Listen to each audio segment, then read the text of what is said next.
আজকে রান্না করব আমার পছন্দের পুঁই চিংড়ি সাথে কই মাছ ভুনা। আসসালামু আলাইকুম সবাইকে, কেমন আছেন আপনারা সবাই? আশা করছি অনেক ভালো আছেন। তো ফ্রিজ থেকে কই মাছ বের করে এরকম লবণ পানিতে চুবিয়ে রেখেছিলাম, তাতে কই মাছটা সুন্দরভাবে পরিষ্কার হয়ে যায়। কই মাছগুলো 210 টাকা কেজি নিয়েছিল, সাথে কাটাকুটি ফ্রি। তো আমি হলুদ মরিচের গুঁড়া লবণ দিয়ে মাখিয়ে একটু ভাজবো। আমার বেশিরভাগ মাছ মানে কই মাছ, লাইলন টিকা মাছ এগুলো ভাজি খেতে ভালো লাগে, রান্না ভালো লাগে না। কিন্তু আজকে টমেটো আছে বাসায়, এই জন্য ভাবলাম যে ভুনা করে ফেলি। মাছ মাখিয়ে রেখে এসে জানলা দিয়ে তাকিয়ে দেখি যে রিকশায় করে ছিটকাপড় বিক্রি করতেছে। তো এই মহিলাটা অনেকগুলোই নিল। আমি দেখে দেখে ভাবতেছি যে আমি হলে কোনটা চয়েস করতাম। এরকম করে ভাবতে মাঝে মাঝে ভালোই লাগে যে না কিনেও চুজ করার ব্যাপারটা আর কি। তো এখানে পুঁই শাক আমি কাটা হয়ে গেছিলো সকালবেলায়। আমি এখানে ভাপ দিয়ে নিচ্ছি লবণ দিয়ে, হালকা পানি দিই নাই, কারণ পুঁই শাক থেকে অনেক পানি বের হয়, রান্না করতে গেলে কেমন জানি ঘাটা ঘাটা হয়ে যায়। তো আমি একটু ভাজা ভাজা করব, আজকে পুঁই চিংড়ি দিয়ে ভাজি করব। তো পেঁয়াজ ভেজে নিলাম আর এর মধ্যে চিংড়িও দিয়ে দিয়েছি, দুটো একসাথে ভাজা হবে। পেঁয়াজ একটু হালকা ভাজা হলে এর মধ্যে একটু আলু দিয়ে নিলাম। আলুটা হালকা ঢাকা দিয়ে আমি সিদ্ধ করে নিয়েছি। এই যে অবস্থা, এখনই মনে হচ্ছে যে ভাত দিয়ে খেয়ে নিতে সেই মজা লাগবে। তারপর পুঁই শাকগুলো দিয়ে দিব। এভাবে পুঁই শাকটা ভাপিয়ে নিলে শাকটাও একদম ঝরঝরা রান্না হয় আর সবুজ সবুজ থাকে। মানে যে কোনো সবজি বা শাক সবুজ সবুজ বা কালারফুল থাকলে আমার বেশি ভালো লাগে, ওরকম হলদাটা না হয়ে যায়। তো এই হচ্ছে আমার ফাইনাল রান্নার লুক।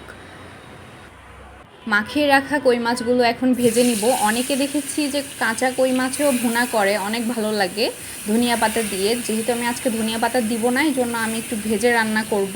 আর চাষের কই যেহেতু, এই জন্য ভাবলাম যে একটু ভেজেই রান্না করি, ভালো লাগবে।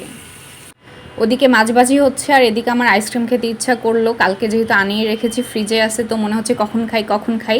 আইসক্রিম আমার খুবই পছন্দের একটা জিনিস, বিশেষ করে ইগলু ব্র্যান্ডের আইসক্রিমগুলো আমার সবগুলোই ভালো লাগে। আর কোন হলে তো কোনো কথাই নাই, মানে সবচেয়ে কোন ভালো লাগে আর কি। কিন্তু মনের দুঃখ আর কি বলবো, ইগলুর দাম বাড়িয়ে দিয়েছে, অনেক বেশি বাড়িয়েছে। তো ইগলুর যে ফ্রিজ দোকানে থাকে, ফ্রিজে ইগলুর ফ্রিজ, কিন্তু ভিতরে আইসক্রিম হচ্ছে সেভয়, পোলার, কারণ এগুলোর দাম কম, মানুষ এগুলো কিনতেছে বেশি, এগুলো আর রাখছে না দোকানদার।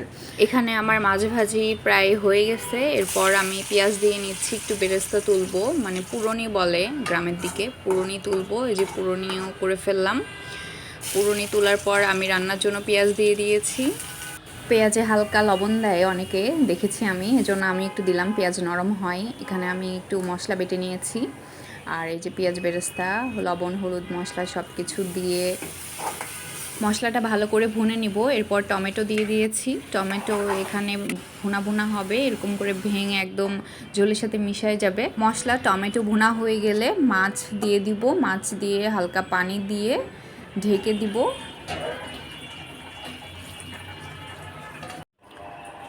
রান্না প্রায় হওয়া হয়ে আসছে, ওপরের দিকে তেল উঠে আসছে। এই সময় আমি যে বেরেস্তাটা করে রেখেছি, এই বেরেস্তাটা একটু হাত দিয়ে মচলিয়ে তরকারির ভিতর দিয়ে কিছুক্ষণ ঢেকে রাখবো। তাতে মানে এই বেরেস্তার ফ্লেভারটা মাছের ভিতরে ঢুকবে, মাছ মাচার গন্ধ করবে না, সুন্দর একটা ফ্লেভার আসে।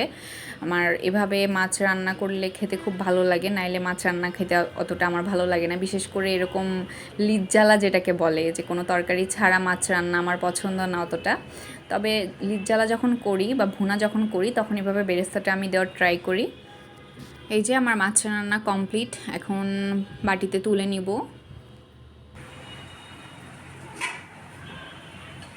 এই যে আমার মাছ রান্না রেডি। প্রথমে আমি কই মাছ দিয়ে খেতে বসে গেছি, তারপরে পুঁই চিংড়ি দিয়ে খাবো, কারণ পুঁই চিংড়িটা আমার বেশি পছন্দের। ছোটোবেলা থেকেই পুঁই শাক আমার খুবই পছন্দ। তবে পুঁই শাক হয় পুঁই চিংড়ি দিয়ে রান্না করতে হবে, নাহলে শুটকি মাছ দিয়ে রান্না করতে হবে, বিশেষ করে পুঁটি শুটকি। পুঁটি শুটকি দিয়ে পুঁই শাক আমার খুবই ভালো লাগে। পুঁই শাক, আলু, পুঁটি শুটকি, এগুলোর কম্বিনেশনের রান্নাগুলো আমার খুব ভালো লাগে। এই গরমে খেতে খেতে কারেন্ট গেলে কেমন লাগে বলেন? অলরেডি কারেন্ট চলে গেল। এখন গরমের মধ্যে খাচ্ছি মোবাইল টর্চ জ্বালিয়ে। অন্ধকারে ভিডিও ভালো আসতেছে না রুমে, যেহেতু রুমের পর্দাগুলো দেওয়া ছিল, গরম হিটে আসতেছে, এই জন্য পর্দাগুলো দেওয়া ছিল। ভাত খাওয়ার পর আমাদের ইচ্ছা করে যে কী খাই, মানে ভাত খাওয়ার পর কিছু না কিছু খাইতে ইচ্ছা করে। তো এই জন্য আম কেটে নিয়ে আসলাম। আমগুলো অনেক পাকা ছিল, একদম পুষ্ট আম বলতে গেলে, লাস্টের দিককার আম, আর খুবই মিষ্টি ছিল আমগুলো। তো আজকে এ পর্যন্তই, আল্লাহ হাফেজ।